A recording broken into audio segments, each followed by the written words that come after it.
Hey everybody, my name's John and welcome to my channel. In today's video, I'll be making a leather pouch for my bush pot and stove.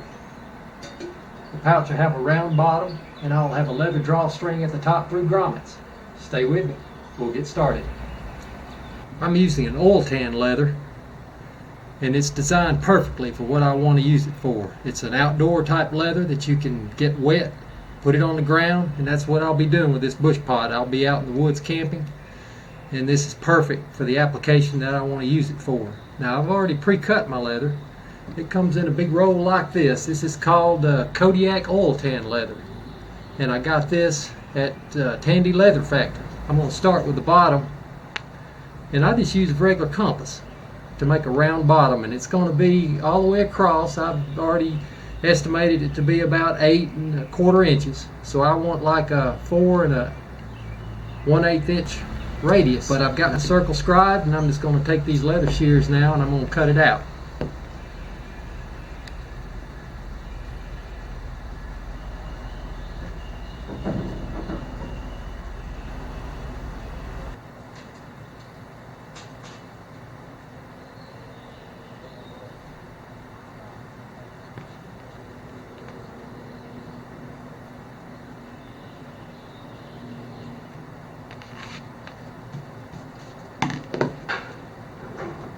Now we want to find out the circumference of this circle. How long is it around the outer edge?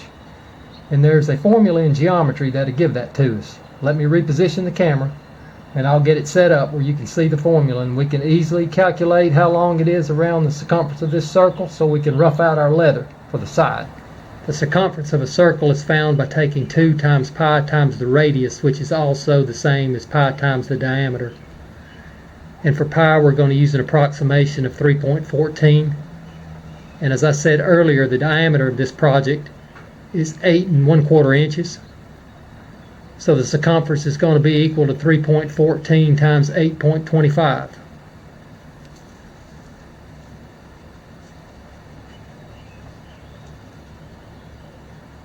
And when you do this calculation, you come out with a circumference of approximately 26 inches. And that's what we're going to use. The circumference of the circle was 26 inches, but I want to add an inch to it and make it 27 inches long, and I'll show you why I'm doing that later. We need to lap our leather, and I'm allowing for that. But for this particular bush pot, the height of it is going to be 11 1/2 inches, and I've already pre-cut my leather across here. It's 11 1/2 inches, and now I want to cut this whole piece to be 27 inches long. And you kind of need to be accurate with your measurement before you do this to make sure you don't mess up a big piece of leather. That's why we use the math formula to find the circumference of the circle, and we're going to add an inch to it, and that should give us plenty of room to cut off at the end.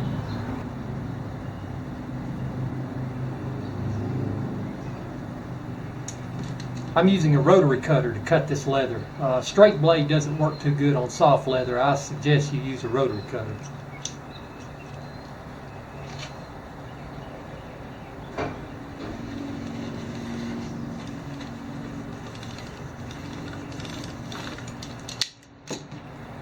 That's all there is to it.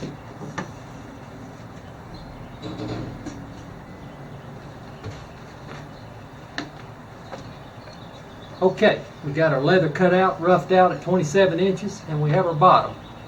Now we need to chisel some stitch holes around it and stitch it together. Now you need a tool, a specialty tool for this, and this is a craft tool diamond chisel, I think is what they call it.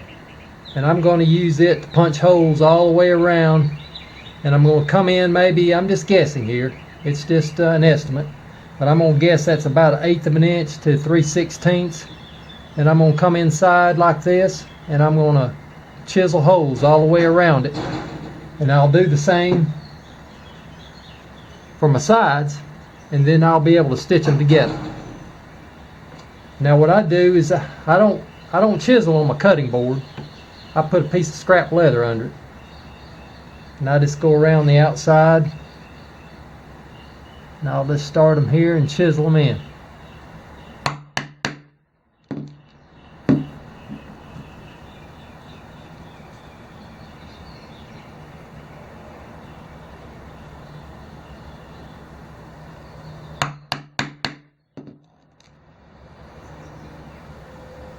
Now I'm just eyeballing it. 95 holes around the bottom, and so that means I want to have 95 holes down the side here so I can match up. But I also need to allow for the lapping. The sides will lap together when this other end comes around. I'm going to lap it like that, and I want to put 2 stitch seams down through here to make it stronger. And so what'll happen is that you'll have the end of it lapped together like that, and so on this side is where you'll start with your 95 holes. So what I want to do is I just want to take my chisel, and I'm going to come over and start right here on the second prong, and that's where I'll punch a hole right there, and then I want to go 95 holes down. I have all my holes punched in all the way down the side of the leather. You can see that. And now I'm ready to cut the length off.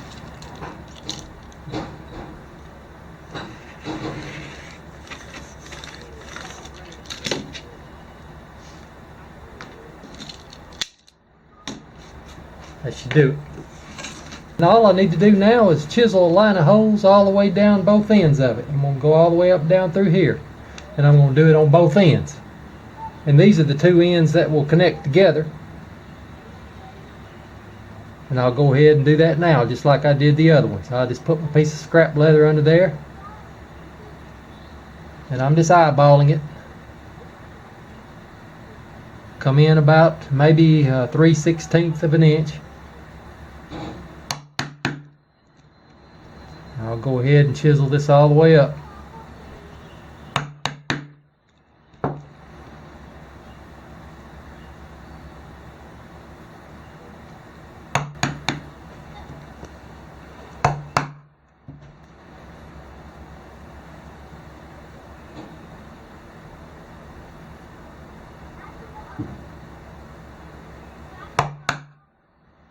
We have all of our holes punched. So what we have here is I have all the holes chiseled down this side, down the opposite side, and all the way around the bottom. And now I'm ready to stitch it together. And what I'm going to do is use this artificial sinew. Now that's what I normally use. And I'm going to do what's called a saddle stitch. Now you can go to Tandy Leather Factory. They have some YouTube videos out there, and I'll leave a link down below where you can get to it. It's real good. It shows you how to do all the stitches.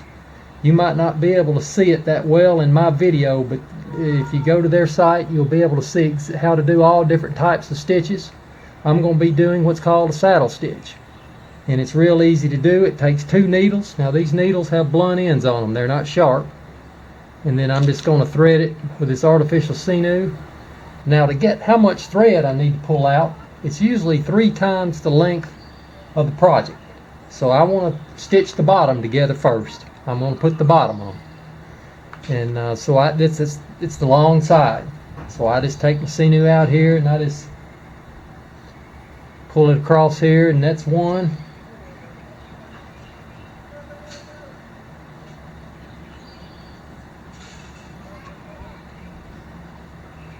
That's 2. And that's 3. Now normally that does it, but I like to go a little bit extra because I don't really want to splice the stitch in the middle. So I'm going to go and I'm going to pull me off some extra there to make sure I got enough. Sure don't want to be short when I come down to the end. And I'm just going to cut it off right there. But I'm just going to go ahead and thread this needle. Now what I normally do, and this is how I do it, now there could be other ways, and I hope you can see this, so once I thread it, I come up here to the top, I kind of flatten it out a little bit, and I stick it through there, and I run it on down, and then I just tighten that up there, and that seems to hold. I just do the same thing on both ends. I hope you can see this pretty good. There's a YouTube video out there that shows a guy doing this, but he's using wax thread instead of artificial sinew. It's a little different, but it may work the same. I just flip it around. I kind of get in the middle there and just split it, and then I pull it right on down. And then I once get to the end here, I just kind of hold that and I pull the long end, and that sort of holds it together. I'm ready to stitch it together. Now what you want to do is you want to put the two grain sides together, and you're going to stitch it together inside out, and then when you're done with it, we'll turn it right side out, and so the grain side, which is the finished side, will be on the outside, and the flesh side, which is the rough side of the leather, will be back on the inside. But right now what you'll see is I'm stitching it, you'll see the flesh side of the leather on the outside, and then when I'm done I'll just turn it inside out and we'll have it. But the way you start this is you can start anywhere on the bottom, since it's a circle. Just put your needle in, and I'm starting on the back side now. That's the flesh side. And I want to start up here on my second hole. Remember, the first hole is for the lap over, so I want to start up here on my second hole, and I pull that through, and you want to go halfway.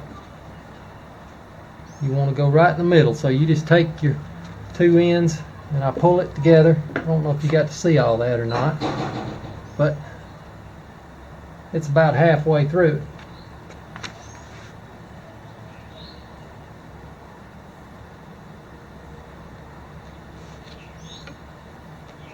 And you'll get it to a rhythm. It's a little tedious when you first start doing it, especially when you have this long thread. But you'll get used to it, and you'll get into a rhythm, and it goes along pretty good. Some people use what's called a stitching pony. It's sort of like a bias that they can clip it in, but I don't have one, and this seems to work for me. But now I put it through that hole, and I'm going to go through the next one. And then I just go through the bottom piece, and I pull that together.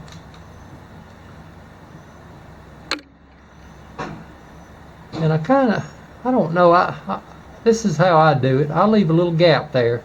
I don't tighten it up yet, because what you don't want to do is when you put your next stitch in, you don't want the needle to penetrate and go and split the sinew. You want to be to the edge of it. And so what I normally do is I kind of go in there and I poke it through the same hole, and if I can move that, see, that's fine. I'm able to move that, so I know I didn't split it. And now I can go on through. Then I just tighten them down a little bit. You tighten them up pretty snug. And you just keep repeating the process. I'll go to the next hole.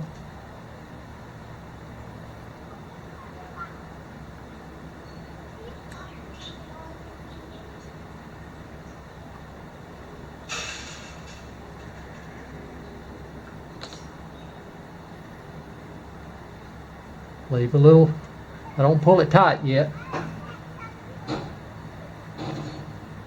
And I just come through there with the other needle.